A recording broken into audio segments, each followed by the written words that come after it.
Thank you, Mr. Chairman, and I want to thank all of our nominees here today for your commitment to serve our great nation and for your past service and to your families, especially foreign service folks. As previous governor of Nebraska, we went on a number of trade missions, and the foreign service folks who helped us out in all those countries just did a fantastic job, and really appreciate the sacrifice that you make living away from the country, living away from friends and family and that sort of thing.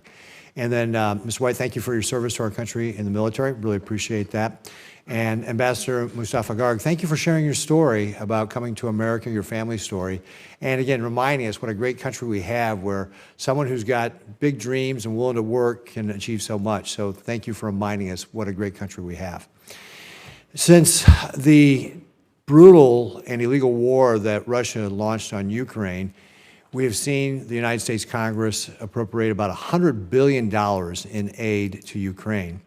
And this aid has been absolutely instrumental for Ukraine's ability to be able to resist that terrible invasion. And with that great aid also comes the need for great oversight. We got to make sure that the money is being spent well. And especially in the areas, if you think about humanitarian and economic aid, because it's not as tangible to see the results there or to be able to account for those results. And the American taxpayers need to know where their money is going, and so it's important that we have strong oversight for the amount of dollars that we're spending there. So I'm guessing, Mr. Martin, you know this question is coming to you. I was afraid of that.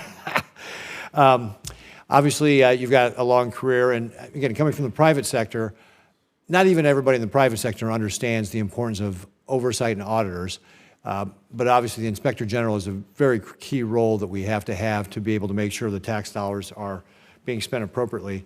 Obviously, you're going to be a part of the Joint Strategic Oversight Plan, which is part of what the inspector's duty roles from the DOD and the State Department. But what are your plans with regard to further oversight in Ukraine? Right. Thank you, sir.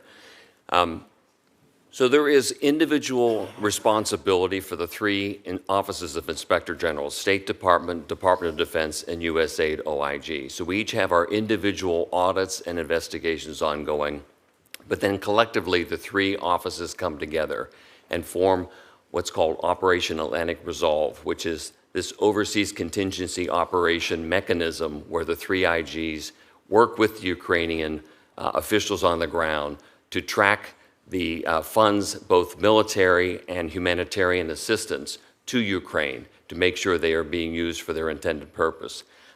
Again, if confirmed, I would go in, see what the U.S. aid is doing, no doubt increase the efforts that we're doing individually, and then work cooperatively with state and the Department of Defense IG.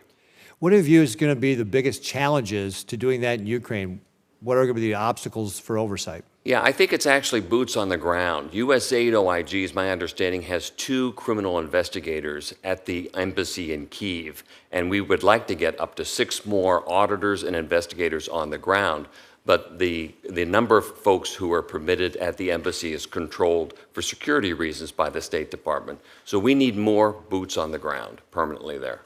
So is there something Congress can do to be helpful on that? For example, if we create a special investigator general or whatever, is that something that, Inspector General, is that something that would be helpful to be able to get more boots on the ground, or are there? I actually think creating a special Inspector General for Ukraine oversight would be less helpful. Really? Because you have the 3 Inspector Generals who have the authority and who already have the mechanisms and the agreements with Ukrainian officials. To superimpose a new Inspector General on top of that, I think would be counterproductive. The amount of time it would take to set that office up, the inevitable conflicts with the other Inspector Generals who are doing work there. So I think it's best to continue to rely on the 3 offices of Inspector General who currently have jurisdiction there. So is there anything else Congress can be doing to be able to be helpful to make sure we're providing you the resources you need for oversight? Because I think right now we've supplied about $13 million to be able to do oversight. Is there anything else we need to be doing? No, I think, again, it's a security situation on the ground for us getting more individuals, more auditors, more investigators in there.